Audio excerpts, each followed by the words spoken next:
The course was excellent and it surpassed my expectations. I came here wanting to really understand the risk, and I think I've gone from clueless to clued in.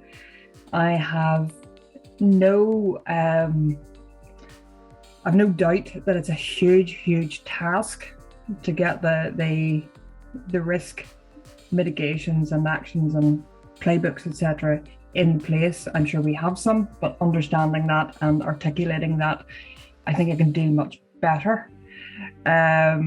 Amar, you've kept us engaged the entire course by both by pace, knowledge, and your humour. And of course, Milo, he's definitely a feature. But it's a subject matter that, like most, can be extremely dry, and the duration of the course being 2.5 days, how you've kept us engaged has just been magical, because I don't think I haven't enjoyed a course more, and especially coming in with a bit of dread. Thank you very much. That's been no mean feat.